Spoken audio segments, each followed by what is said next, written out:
15/7/34 तारीख रविवार आज उपर बेला आम ठाकुर दर्शन करने भाई ठाकुर सहित नाना प्रसंग आलोचना है। श्री श्री ठाकुर कहले जिते साधन भजन सब करुच तुम ए जन्म तार फल जदि ए जन्म नहला तेरे पर काल फल पाइब ठीक भी निश्चय किसी ग्यारंटी ये ठीक नहला मोला पर हम एमती किसी ग्यारंटी ना तुमको ये उपलब्धि करा पड़े सर्टिफिकेट ये नब से चाकरी मिल ये परीक्षा दब सर्टिफिकेट नब साथी जीव पर काल से अपॉइंटमेंट हम कथा से भोग ये कर्म तुम सर्टिफिकेट जोड़ा नब से जगत तुम से चाकरी मिल तो पाठ पढ़ा ये गला विद्यालय भूल से उपलब्धि सर्टिफिकेट से जो अनुभवटा आमर सर्टिफिकेट जदि ए जन्म नहला तेरे पर काल फल पाइबा कठिन हो पारे जहाँ किसी साधन करुच साधन बोले कौन आपंकर कर्म ठाकुर सेवा और कर्म ही आमर साधना नाम ध्यान सेवा कर्म ये सब है आमर साधना यही जन्म जदि स्थूल तार किसी उपलब्धि नहला उपलब्धि है आप सर्टिफिकेट तेरे परकाल पुनर्जन्म सेहीपरि उपलब्धि हेब नाही। वर्तमान जहाँ कर परकाल परजन्म तार फल भोग कर तो परकाल एवं परजन्म प्रारब्ध भोग कर समस्ते मंत्र और नाम जप कर समस्त नाम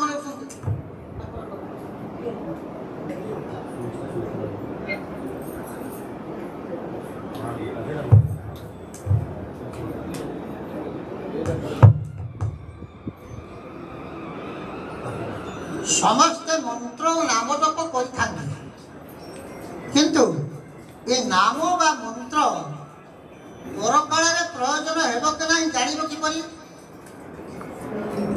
जो मंत्र जप कले से परकाल आम साथी जीव से कम कर जान के विपद समय जदि स्वतः मना पड़ जन्म तो जानवर तरीका है ये जन्म विपद पड़े जी स्वतः नाम संस्कृत है तेरे तुम समस्त जप विपद समय जदि स्वतः नाम स्मरण नहला जदि विपद पड़ा नामटा भूल गल स्मरण है इलो मान इलो बोल मार को डाकिलु भगवान को डाकिलु नाम को स्मरण है जदि नहला तेरे तुम समस्त जप पक्षीर हरिनाम शिक्षा करी मिथ्या सब जाक फल्स हो से नाम बा मंत्र द्वारा तुम परकाल किसी कार्य है छुआ हरिनाम शिक्षा करता है सब बड़े तुंड हरिनाम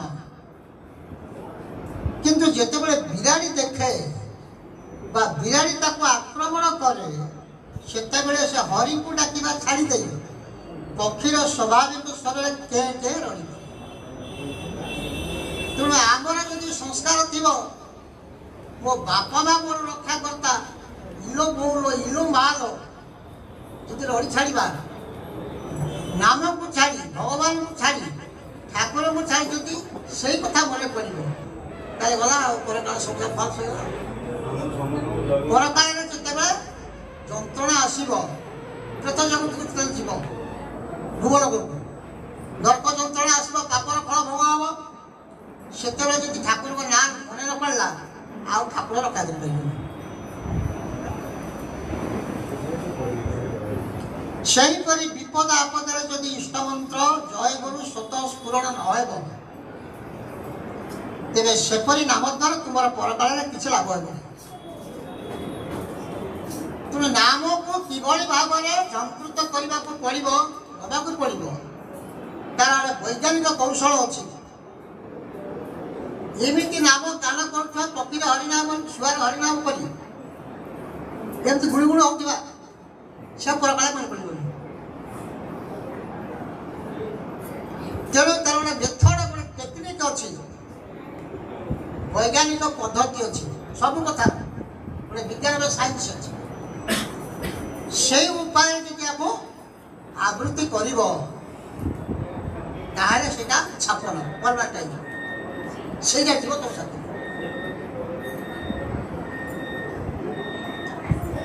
ତୁମେ ମାନେ ପରୀକ୍ଷା କରି ଦେଖିବ ବିପଦ ବେଳେ ଯଦି ନାମ ସ୍ମରଣ କରିପାରିବ ସେତେବେଳେ ବିପଦଟା ହେବ ବିପଦ ବୋଲି ଉପଲବ୍ଧି ହେବ ନାହିଁ।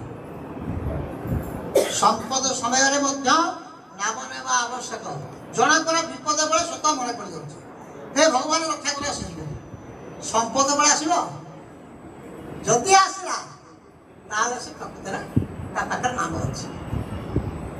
ଯଦି ସମ୍ପଦ ବେଳେ ଭୁଲିଗଲା ସମ୍ପଦରେ ମୋହିତ ହୋଇଥିଲି ଠାକୁରଙ୍କୁ ଭୁଲିଗଲା। ସ୍ୱାମୀର ସମ୍ପଦଟା ମୋର ଆଉ ଆରେ ସମ୍ପଦଟା ମୋର ନୁହେଁ ତାଙ୍କର ତୁମେ କେୟାର ଟେକର। ତାଙ୍କ କାର୍ଯ୍ୟରେ ଯଦି ଲଗାଉଥିବ ସିଏ ଯେତେବେଳେ ଆହ୍ୱାନ ଦେଲେ ମୋତେ ଦିଅ ବୋଲି ମୋର ଆବଶ୍ୟକ ଅଛି ଯଦି ଦେଇପାରୁଥିବ ତାହେଲେ ତୁମେ ପ୍ରକୃତରେ ଭକ୍ତ।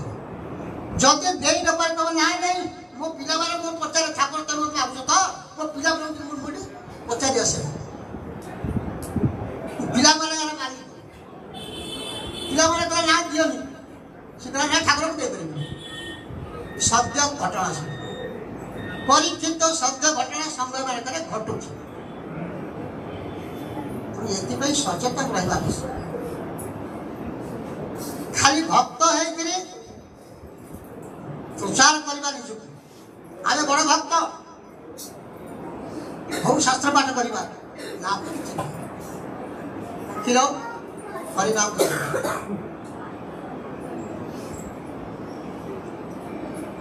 ତେଣୁ ସମ୍ପଦରେ ବିପଦରେ ସବୁବେଳେ ନାମ ସ୍ମରଣ କରିବା ଉଚିତ। ସ୍ୱପ୍ନରେ ତାର ପରୀକ୍ଷା ହୁଏ ତେବେ ପାଠ ପଢୁଛ କି ନାହିଁ ସମୟ ସମୟ ଗୋଟେ ଆମର ପରୀକ୍ଷା ସବୁ ହୁଏ। ସେ ପରୀକ୍ଷା କଣ ନା ଆମର ସ୍ୱପ୍ନ ଭଗବାନ କି ପରୀକ୍ଷା କରନ୍ତି ସ୍ୱପ୍ନରେ ବିପଦ ଦିଅନ୍ତି। ଯଦି ଯେତେବେଳେ ନାମଟା ସ୍ମରଣ ହେଲା ତାହେଲେ ତମେ ଜାଣିବ ଠିକ ଅଛି। ତାକୁ କୁହନ୍ତି ଆମର ସବୁ ଦିନଲିପି ଲେଖାଯାଏ ସ୍ୱପ୍ନରେ ଲକ୍ଷ୍ୟ ଠିକ ଅଛି କି ନାହିଁ ଗୋଟେ ହେଡିଂ ଅଛି। ତାପରେ ସ୍ୱପ୍ନରେ ଯେତେବେଳେ ବିପଦ ଉପସ୍ଥିତ ହବ ସେତେବେଳେ ନାମଟା ସ୍ମରଣ ହଉଛି କି ନାହିଁ।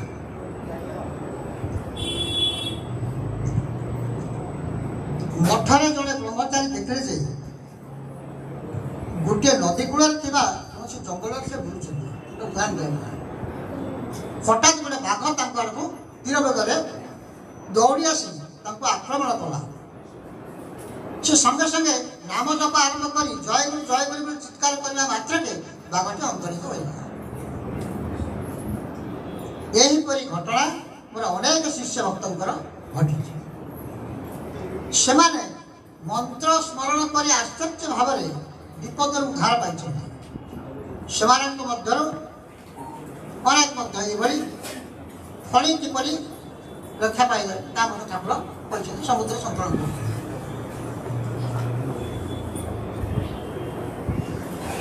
ଅନେକ ପ୍ରଶ୍ନରେ ଠାକୁର କହୁଛନ୍ତି ଜୀବ ଯେତେବେଳେ ଜନ୍ମଗ୍ରହଣ କରୁଛି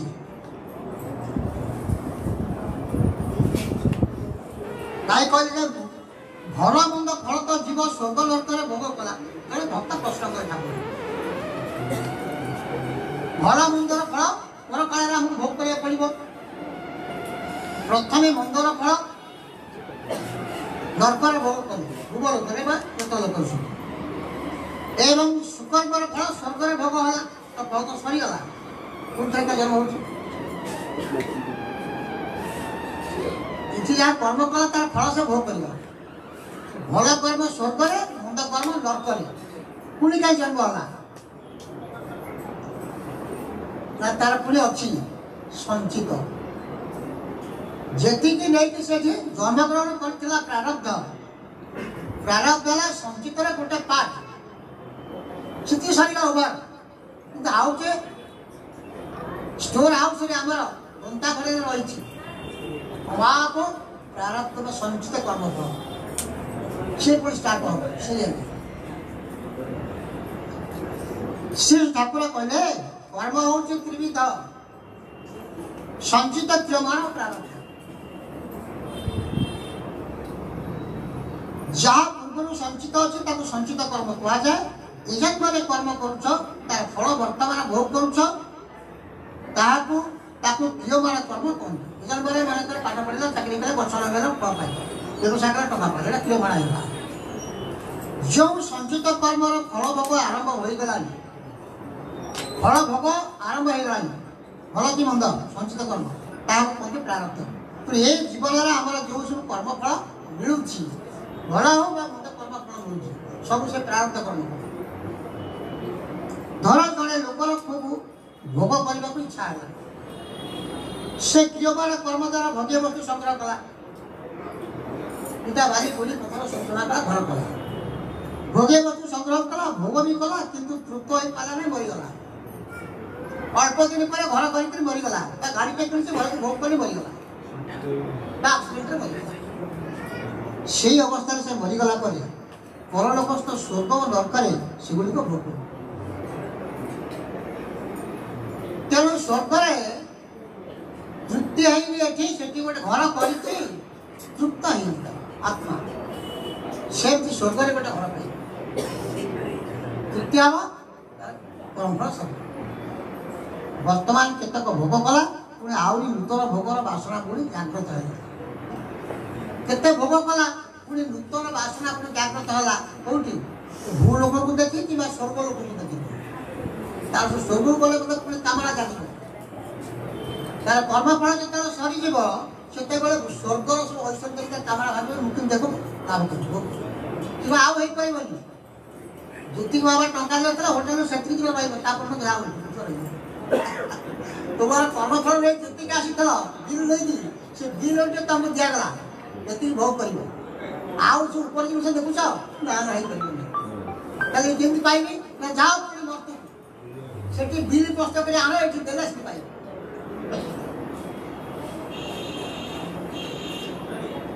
এই ସଞ୍ଚିତ କର୍ମ ଯୋଗୁଁ ପୁଣି ତାକୁ ଜନ୍ମଗ୍ରହଣ କରିବାକୁ ପଡ଼େ। ତେଣୁ ଭୋଗ ବାସନା ପୁଣି ହେଇଗଲା, ହେଇଗଲା ପରେ ସେ ପୁଣି ସଞ୍ଚୟ ହେଇଗଲା। ସଞ୍ଚିତ କର୍ମର ଭୋଗ ଆରମ୍ଭ ହେଲା ମାତ୍ରେ ତାକୁ କୁହାଯାଏ ପ୍ରାରବ୍ଧ। ଯେଉଁମାନେ କେବଳ ଭକ୍ତି ବ୍ୟତୀତ ଅନ୍ୟ କିଛି ଆଶା କରନ୍ତି ନାହିଁ, ଭକ୍ତି ହେଉଛି ଆମର ପରମ ଧନ, ଏ ଅନିତ୍ୟ ସମ୍ପଦ ଆମର ପ୍ରକୃତିର ସମ୍ପଦ ନୁହେଁ। ଏଇ ସମ୍ପଦ ଯଦି ନୁହେଁ, ଆମେ ତାକୁ କାହିଁ ରୋଜଗାର କରୁଛୁ? এই সম্পদ অনিত্য, ଆମେ କାହିଁ ରୋଜଗାର କରୁଛୁ, ପାଠ ପଢୁଛୁ, ଟଙ୍କା ରୋଜଗାର କରୁଛୁ, ଠାକୁରଙ୍କ କର୍ମରେ ଯଦି ସତ୍କର୍ମରେ ବିନିଯୋଗ ନହେଲା, ସବୁ ଗଜ ସ୍ନାନ ସବୁ ନିଷ୍ଫଳ ହେଇଗଲା। ସ୍ନାନ କଲା ଗଜ, ଆଡ଼େ ଧୂଳିରେ ପଡ଼ିଲା। ତେଣୁ ଟଙ୍କା ରୋଜଗାର କଲା, ତାକୁ ଅସତ୍ ବ୍ୟବହାର କଲା, ସଞ୍ଚିତ କରି ରଖିଲା ନିଜର ପିଲାମାନଙ୍କୁ, କିମ୍ବା ତାକୁ ବିନିର୍ଭୟ କଲା, ଠାକୁରଙ୍କ କର୍ମରେ ଲାଗିଲାନି। ତେଣୁ ସେଠି ହେଲା କ'ଣ ନା, ଆମର ସେଟା ହେଲା ପାପ ବା ଅଧର୍ମ। ଯେଉଁମାନେ କେବଳ ଭକ୍ତି ବ୍ୟତୀତ ଅନ୍ୟ କିଛି ଆଶା କରନ୍ତି ନାହିଁ, ସେମାନେ ପରଲୋକରେ ଏକାବେଳକେ ସିଧାସଳଖ ନିଜ କାମ କରିବେ, ଆଉ ବାଟରେ ଅଲ୍ଟି ନାହିଁ। ପୁରା ଏକଦମ ମହାକାଶ ଯାନ ଯେମିତି ରକେଟ ଛାଡୁଛି, ଏଠୁ ଗଲା ମହାକାଶ, ଯାହାର ଏକମାତ୍ର ଭକ୍ତି କାମନା ସେ ଭକ୍ତି ରୂପକ ମହାକାଶ ଜାଗାରେ ଚଳିବ। ଭକ୍ତି ଲୋକକୁ ଯିବ ଚାଲ ବ୍ରହ୍ମଯାନ। ସେ ଯାନର ଆଧ୍ୟାତ୍ମିକ ପରିଭାଷା ହେଉଛି ବ୍ରହ୍ମଯାନ। ସେ ଆଉ କୋଉଠି ଅଟକିବ? ସିଧା ଭିତରକୁ ସେମାନେ ସପ୍ତ ଲୋକକୁ ଅତିକ୍ରମ କରି ନିତ୍ୟ ଧାମକୁ ଚାଲି ଯାଇ ଭଗବାନଙ୍କର ନିତ୍ୟ ସେବାରେ ନିଯୁକ୍ତ କରନ୍ତି। କେବଳ ଯେଉଁମାନଙ୍କର ପ୍ରେମ ଭକ୍ତି ହେଉଛି ରକ୍ଷା। ସେମାନଙ୍କୁ ଆଉ କ୍ରମମୁକ୍ତିର ପଥରେ ଗତି କରିବାକୁ ପଡ଼େ ନାହିଁ। କ୍ରମମୁକ୍ତି ହେଉଛି କ୍ରମେ କ୍ରମେ ଉନ୍ନତ ସ୍ତରକୁ ଯିବା। ଭୂଲୋକ, ଭୂଲୋକ, ସ୍ୱର୍ଲୋକ, ଗହଲୋକ, ଜନଲୋକ, ତପଲୋକ, ସତ୍ୟଲୋକ। ଆସ୍ତେ ଆସ୍ତେ ଆସ୍ତେ ଆସ୍ତେ ଯୁଗ ଲାଗିଯିବ। କେତେ ଯୁଗ? ଏଇଟା ହେଲା କ୍ରମମୁକ୍ତି ପଥ। କିନ୍ତୁ ଯେଉଁମାନଙ୍କର ମୁକ୍ତି ଇଚ୍ଛା କିମ୍ବା ଅନ୍ୟ କିଛି ଇଚ୍ଛା ଅଛି ସେମାନେ କ୍ରମ ଅନୁଯାୟୀ ସପ୍ତ ଲୋକର ଫଳ ଭୋଗ କରି ଅବଶେଷରେ କ୍ରମମୁକ୍ତି ପଥରେ ଗମନ କରିବେ। ତେଣୁ ଏହି ଜଗତରେ କେହି ଯଦି ଭକ୍ତ ନ ହୋଇପାରନ୍ତି ତେବେ ସେ ପରଲୋକରେ ଭକ୍ତ ମଧ୍ୟ ହୋଇପାରିବେ ନାହିଁ। ଏଠି ଯେଉଁ ସଂସ୍କାର ନେଇ ଯିବେ ପରକାଳକୁ, ପରକାଳଟା ହେଲା ସାଂସ୍କାରିକ ଜୀବନ। ସଂସ୍କାର କେବଳ ବଳବାନ ସେଠି ଆଉ ନିଜର ବୁଦ୍ଧି ବିବେକ କିଛି କାମ କରିବନି। ସେଠି ମନ ସାଙ୍ଗରେ ବୁଦ୍ଧିର ଯୋଗ ନଥାଏ। ଏଠି ମନ ସାଙ୍ଗରେ ଆମର ବୁଦ୍ଧିର ଯୋଗ ଥିବାରୁ ବିବେକ ଶକ୍ତି ଆମକୁ ସାହାଯ୍ୟ କରେ। ଆମେ ଏଇଟା କରିବା ସେଟା କରିବା, ବିଚାର ଶକ୍ତି ନଥାଏ। ସେ ଜଗତରେ ବିଚାର ଶକ୍ତି ନଥାଏ। ବିଚାର କି ଆସେ? ତମର ସଂସ୍କାର। ସେଠି ବିଚାର ଶକ୍ତି ହେଉଛି ତମର ସଂସ୍କାର, ଅର୍ଥାତ୍ ତମର ଯେଉଁ ଅଭ୍ୟାସଟା କରି ଆସୁଛି ସେଇ ଅଭ୍ୟାସଟା ହିଁ ତମର କେବଳ କ୍ରିୟା କରିବ, ସେଇ ତମର ବିଚାର କରିବ। ସ୍ୱତନ୍ତ୍ର ଭାବରେ ତମେ ବିଚାର କିଛି କରିପାରିବ। ତେଣୁ ଏଇ ଜଗତରେ କେହି ଯଦି ଭକ୍ତ ହୋଇ ନପାରନ୍ତି ତେବେ ସେ ପରଲୋକରେ ଆଉ ଭକ୍ତ ହୋଇପାରିବେ ନାହିଁ। ମୁଁ କହିଲି ଠାକୁର ଯେଉଁ ସତ୍ୟ ଲୋକ କଥା ବର୍ଣ୍ଣନା କଲେ ତା କାଳ୍ପନିକ ନା ଆମର ଏ ପୃଥିବୀ ପରି ସତ୍ୟ? ଗୋଟେ କଥାରେ ପୁରା ଆସୁଛି, ନହେଲେ ତାକୁ ଦେଖିପାରୁନୁ। ଏ ତ ଆକାଶ ଚନ୍ଦ୍ର ଗ୍ରହ ନକ୍ଷତ୍ର ସବୁ ଅଛନ୍ତି, କିନ୍ତୁ ସତ୍ୟ ଲୋକଟା ୟା ପରେ କୋଉଠି ଅଛନ୍ତି? ଆମେ ତା ପୃଥିବୀକୁ ଦେଖୁଛୁ, କୋଉଠି କୋଉଠି ଅଛି ସତେ? ସେ ଠାକୁର କଲେ ଏଗୁଡ଼ିକ କଳ୍ପିତ ନୁହନ୍ତି, ଠିକ ଆମର ଏ ପୃଥିବୀ ପରି ଅନୁଭବ କର। ଭାଇ ସେଟା ଲେଖିଛନ୍ତି ୟାଠୁ ଆହୁରି ବାସ୍ତବ, ଉପଭୋଗ୍ୟ ଏବଂ ବିରାଟ। ये पृथ्वीर स्तर जी एरिया जी तार 3 टाइम्स प्रति लोक मल्टीप्लाई कर 3 टाइम्स। भूलोकर एरिया जी भूवलोकर एरिया तार 3 टाइम्स, स्वर्लोकर एरिया तार 3 टाइम्स से मल्टीप्लाई कर शेष को समस्त विश्व ब्रह्मांड गोटे पादरे पाद 3 टाइम्स 3 पाद अव्यक्त अमृत। स्थूल जगत पृथ्वी जल केते स्थल केते से 3:1 प्रपोर्शन। भागे स्थल 3 भागे जल, अर्थात अदृश्य लुकायित। जल कहले लुका हेटे अच्छी विकास होती 1/4 3/4 रही अविकसित अननोन फॉर्म रही। सेमती नित्य जगत तार त्रिपाद संपूर्ण अव्यक्त से फॉर्म चलती। प्रत्येक लोकरे मध्य पृथक सूर्य, पृथक ग्रह नक्षत्र, देवदेवी अच्छा ठाकुर भी सब लोग डिफरेंट फॉर्म जमी लोक ठाकुर अच्छा भूलोक भी अच्छा स्वलोक भी अच्छा समस्ते जापर ना।